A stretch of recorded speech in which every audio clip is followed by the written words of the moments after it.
दुकानदारी तुम्हारे में एक दो तो बैठा ही होगा कोई ना कोई, और ना भी बैठा, सिक्स सेंस वाली बात है।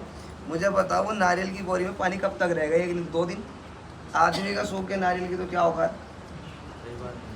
अब एक दिन में छोटी सी बात 1000 से 1500 व्यक्ति आए, उन 1500 में से 600-700 के नंबर लग गए। उन 600-700 में से 300 आदमियों ने अर्जी लेके जाने का। एक बोरी में कितने आते हैं भाई नारियल? 100 पीस।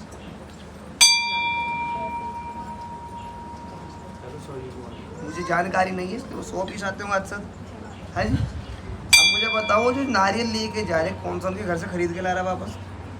ये बंधे हुए हैं गिनो। हाँ ये तो हो सकता है कि यहाँ से खोल के वापस लाते हो, तो वो तो हो सकता है, वो तो हो सकता है। पर वो भी पता लग सकता है, जो तुम कपड़ा खरीदते हो उसमें पता लगेगा तुम्हें प्रेस हो रखी है, बिल्कुल फ्रेश कपड़ा है। अब एक बार तो मेरा दिमाग घूम गया, मैंने कहा बंद करो प्रसाद भी। फिर समझ आया, मैंने कहा 2 के चक्कर में जो 100 खराब होंगे बेचारे। तुम अर्जी कर रहे हो मेहंदीपुर बालाजी जाओ, मैं कोई बदनाम नहीं कर रहा हूँ, समझे। आप मेहंदीपुर बालाजी जाएं या जिस दरबार में भी अर्जी पेशी होती हो, एक दरबार बताएं मुझे जहाँ अर्जी पेशी फ्री होती हो। यहाँ अर्जी पेशी फ्री होती है, आपको अर्जी पेशी में सिर्फ आवते डालने के लिए बोला जाता है। अपने घर में संभाल लो, अपने घर में संभाल लो, पंडित जी को बुलाओ, आवती डलवाओ। यहाँ तो तुम्हें सामान कितने का मिल रहा है भैया, सामग्री का? अब बोल लेके आना, मैं सामान लिख के दूंगा आज 1-2 को, पता लगेगा तुम्हें। 1100 रुपये पंडित जी दक्षिणा लेके जाएंगे, 500-700 रुपये का तुम्हें सामान लाना पड़ेगा, तो नींद आ जाएगी बड़ी अच्छी। समझ नहीं आता। मेरी कोशिश यही रहती, सच बात, मेरी कोशिश ये रहती है कि आने वाले के पैसे ना लगे किसी हद तक भी। नहीं तो मालिक अगर यहाँ ऐसा होता ना, पहली बात तो फीस ली जाती एक, चाहे वो 51 रुपये, 100 रुपये, 200 रुपये, जो भी चार्ज होता। क्योंकि शास्त्र कहता है फ्री में देखना और फ्री में दिखाना दोनों को ही पाप लगता है, ठीक। यहाँ फिर हर चीज़ का शुल्क हुआ करता। फिर मैं यहाँ ये ना लिखता बोर्ड पढ़ो आपके पीछे लगा हुआ है, या फिर ये लिखा हुआ ना होता कि यहाँ पे पूजा पाठ कराना मना है, आप जहाँ मर्जी तहाँ कराओ, ये ना लिखा होता है। यहाँ होता है यहीं कराओ। सही बात है।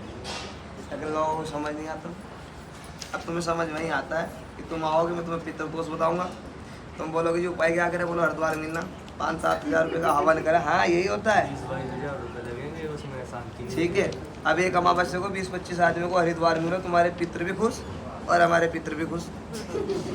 2-2.5 लाख रुपये इकट्ठे अमावस्या। हाँ यही तो चल रहा है, तुम्हें समझ नहीं आ रहा। लेकिन ये कुछ फंडे बन गए हैं, तुम्हारे घर में बरकत नहीं है, तुम्हारे घर में कलेश है, तुम्हारे घर में बीमारी है, तुम्हारे घर में शांति नहीं। सबके साथ है, मेरे साथ भी, मैं ही दवाई खा के बैठा हूँ। तो अंधविश्वास का आप लोग शिकार ना हो। जितने आ रहे सबको पितृदोष बताया जाता है, जब तक तुम्हें पितृदोष ना बताए तुम्हें सेटिस्फेक्शन ही नहीं मिलता। ये कुछ मेंटलिटी होगी ना, सुधारें आप। कोई पितृ भगवान अपने बच्चों को परेशान नहीं करते, ध्यान रखना है।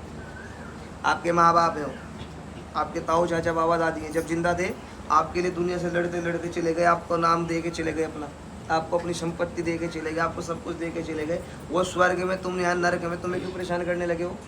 हाँ तुम श्राद्ध नहीं करते, तुम किसी प्रकार की पूजा पाठ आराधना नहीं करते, किसी साधु संत गऊ ब्राह्मण का अपमान करे, तो तुम्हें पितृदोष है। ये तुमने अपने माता पिता के साथ अन्याय कर रखा है, खाना नहीं दिया, कपड़ा नहीं दिया, लड़ाई झगड़ा नहीं दिया, मार पिटाई करी, ऐसे भी नालायक हैं आजकल। उन्हें पितृदोष है, उसका कोई समाधान नहीं है। लेकिन जब तुमने सेवा कर रखी है, फिर किसी के चक्कर में बेवकूफ़ ना बनो। फिर भी मेरा कोई भाई बहन अगर तुम्हें बता रहा हो कि पितृदोष है, उन्हें पूछो कौन सी पीढ़ी के पितृ है, रिश्ते में हमारे क्या लगते हैं, जिनसे हम परेशान हो रहे हैं, जो हमारे से नाराज़ हैं, हम उन्हें अपनाएंगे। लेकिन इस तुक्के में न रहे कि तुम्हारे घर में मृत्यु हो रखी है वही पितृ है। ऐसा कोई धरती के ऊपर घर नहीं जिसके घर में मृत्यु न हो रखी हो, क्योंकि ये जीवन का आना जाना तो परंपरा है भगवान की, ये सबके यहाँ है, ये बड़ा फंडा है। और यूपी हरियाणा में तो बहुत तगड़ा क्रेज है इसका, पितृदोष का। गलती से बोल दे कि जी हमने पितृ शांति अभी कराई थी, तो बोलो पितृ बांध दिए तुम्हारे, बड़ी समस्या है। और पितृ नहीं बांधे, तुम्हारे पितृ ही नहीं स्थान में, कहाँ गए भाई? तो ये कॉमेडी नहीं, ये सीरियस है, इन चीज़ों से बचे। बहुत सी माताएं बहनें हमें आके बोलती कि महाराज जी देखो हमारी देवी घर में है या नहीं है। अरे तुम ये पूछो वो कहाँ नहीं है, सही बात है। तुम ये मत पूछो कि हमारे घर में है या नहीं है, तुम ये पूछो वो कहाँ नहीं है। वो हर जगह विराजमान है, कण कण में उसका बसेरा है, हवा उसी की, सब आपके अंदर वही है, तभी आप सांस ले रहे हो। लेकिन तांत्रिकों के चक्कर में तुम लोग बर्बाद हो गए हो। कोई बोलता हमारी देवी बांध दी, हमारे देवता बांध दिए। कौन बांध देगा भाई देवी देवता को, मुझे बताओ तो तुम। कोई गाय भैंस थोड़ी है देवी देवता कि कोई बांध के खड़ा कर लेगा किसी को। तो ये अंधविश्वास में ना पड़े, भगवान की आराधना किया करें खूब दबा के।